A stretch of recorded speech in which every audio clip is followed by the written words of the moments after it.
Well, come on, folks, and let's take a ride. Take a ride. We going down to Georgia on the Alabama side. On the Alabama side. That's Jontavious Willis singing those West Georgia blues. We found Jontavious in Luthersville, Georgia, population 807, where he's ready to tell us all about those West Georgia blues and how they different from any other blues. I got my own finger picking style, you know. I got my own repertoire. I think Georgia blues overall is kind of airy and melodic and kind of not. It can be kind of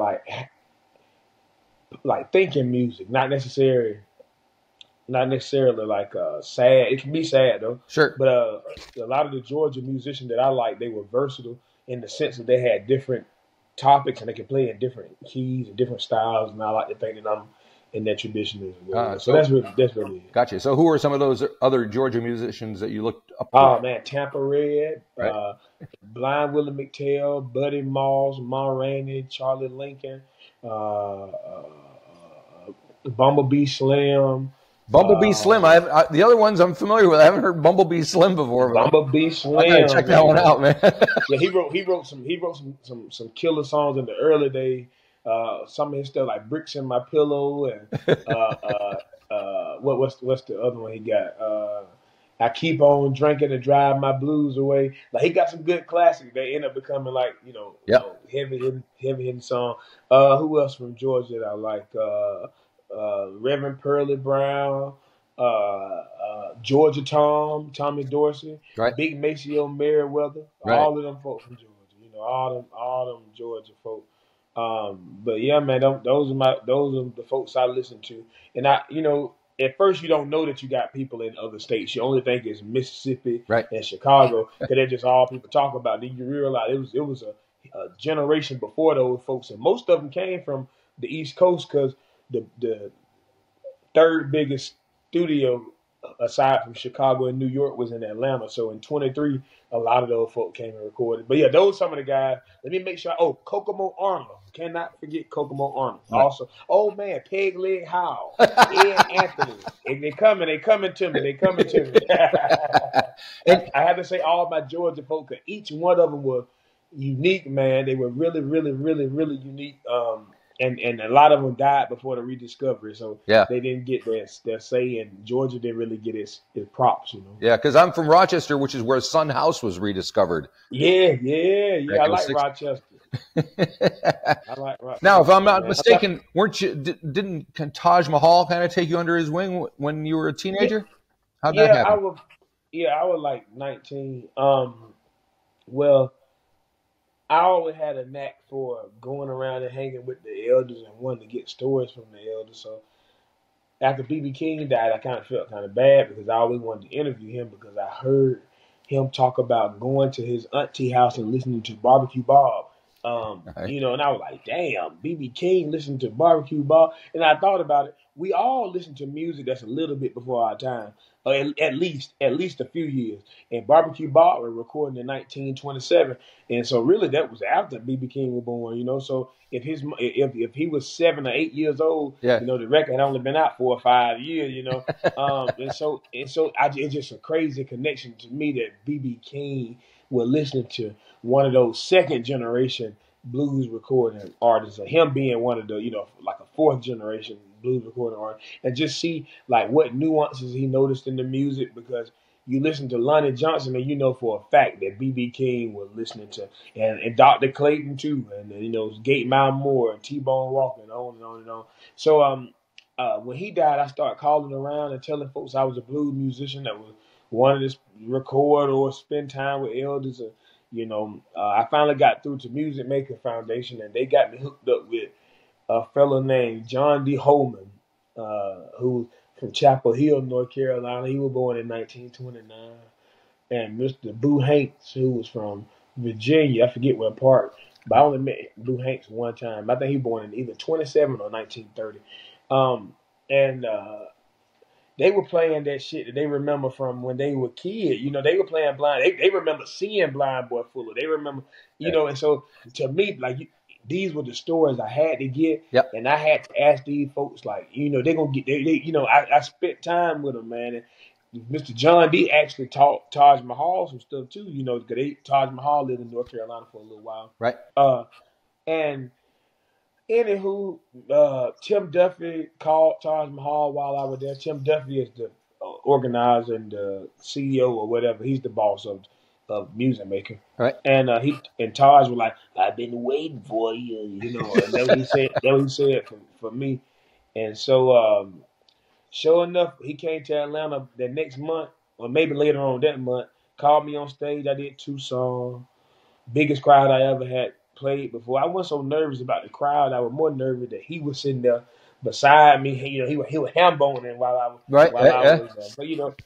But and then from there that was 2015. Yep. And we kept talking, and I kept talking to him. We used to talk about music and shit all the time, man, all the time.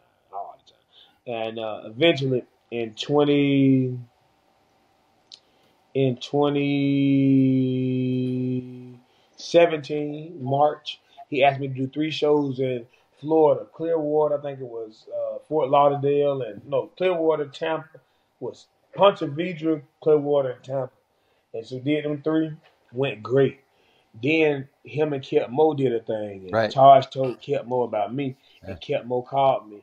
And that was it. Yep. That was the rest of it.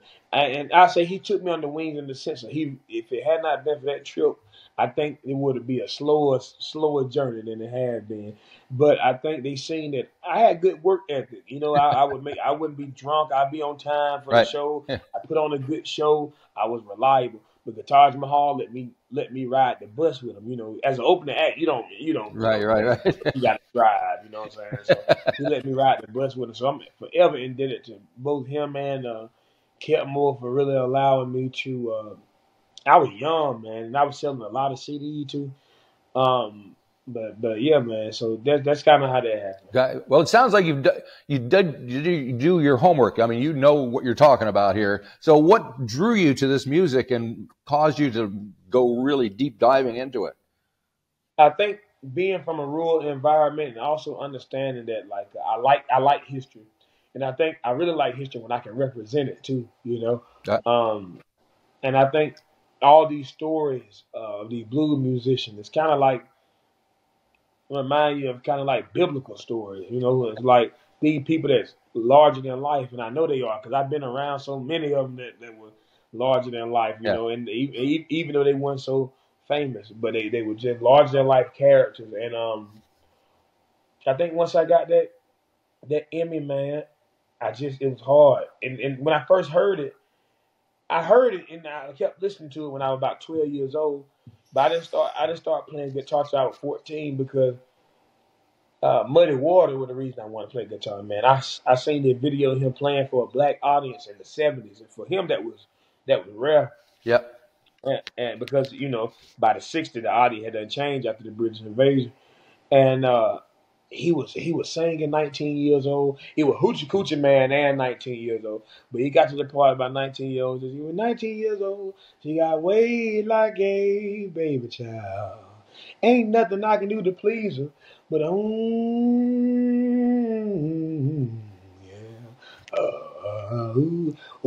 yeah, to make the young woman feel satisfied. And the band go down, and oh my God, it was like church. It reminded me of church, and the people were going crazy. And I if I could get just a little bit of that, you know what I'm saying? I'd be satisfied.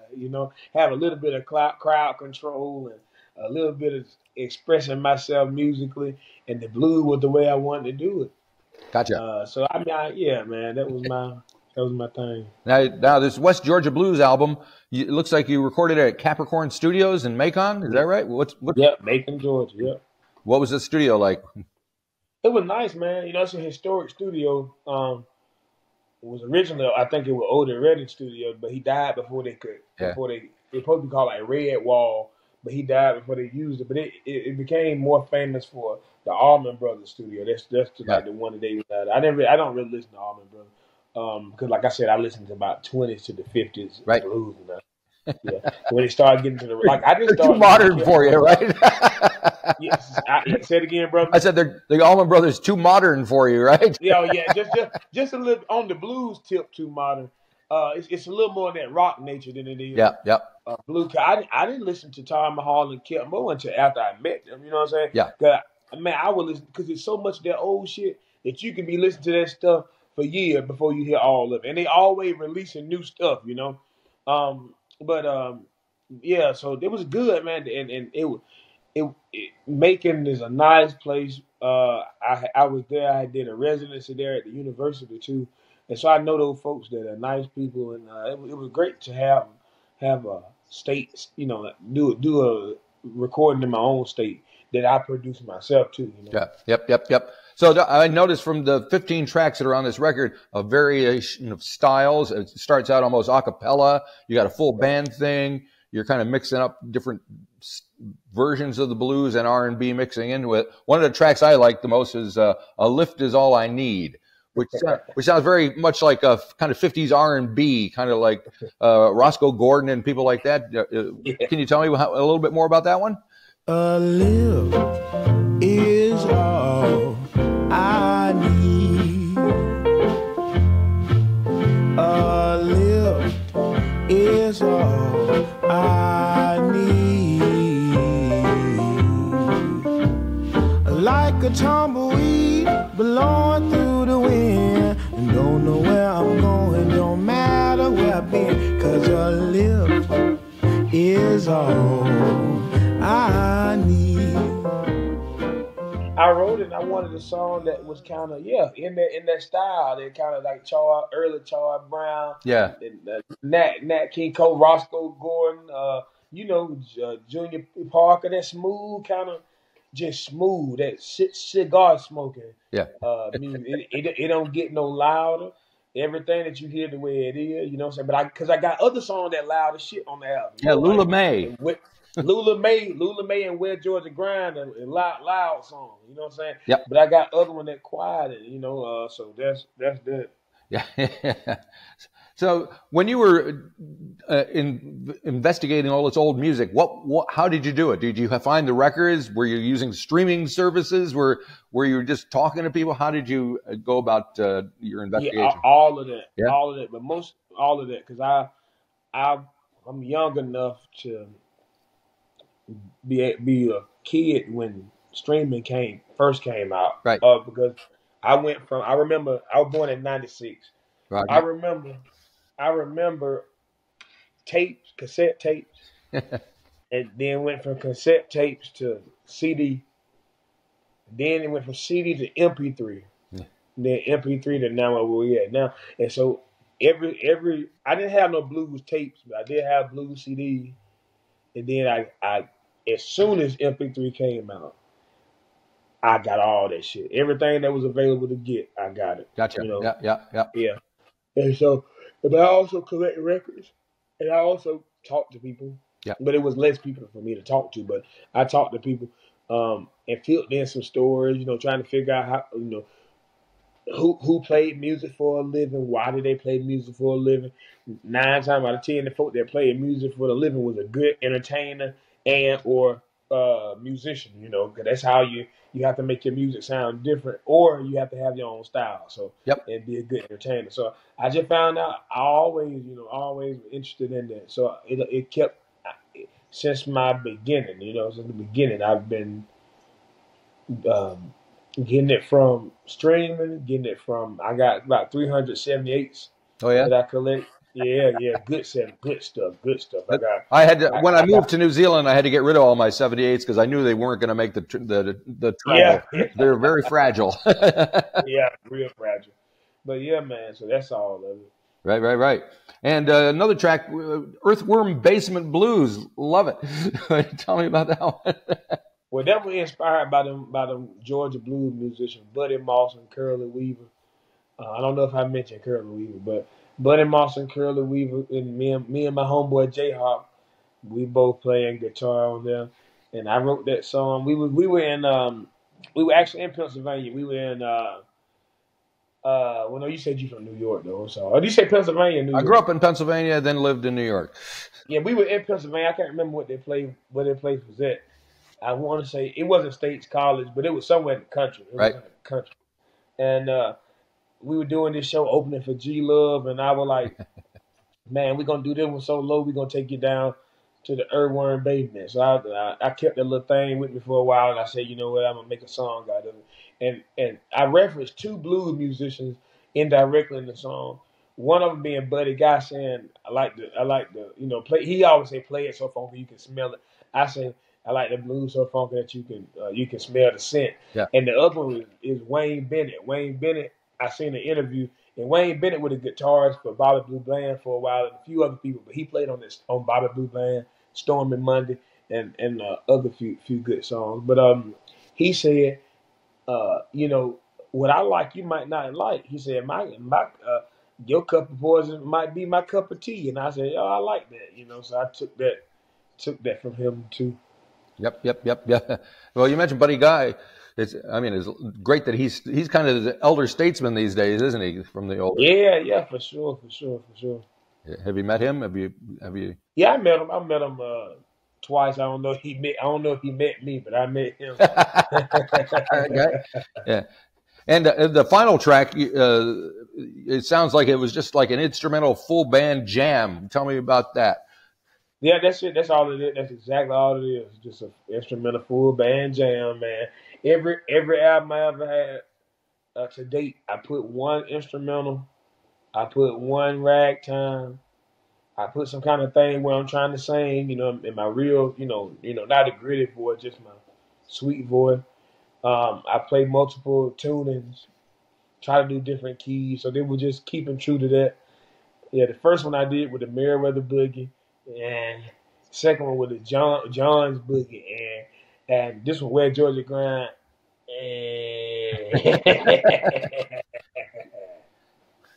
But it's cool though. It's cool. All right. So the record's out. What? The 16th. What are you gonna do? You got anything planned? Nothing at all. I was gonna do something, but I just got back from being over in Seattle for a week, so I'm just gonna chill and, all right, you know, when it whatever happens. I sell them. I mean, have you seen the artwork for the? I don't think so. No.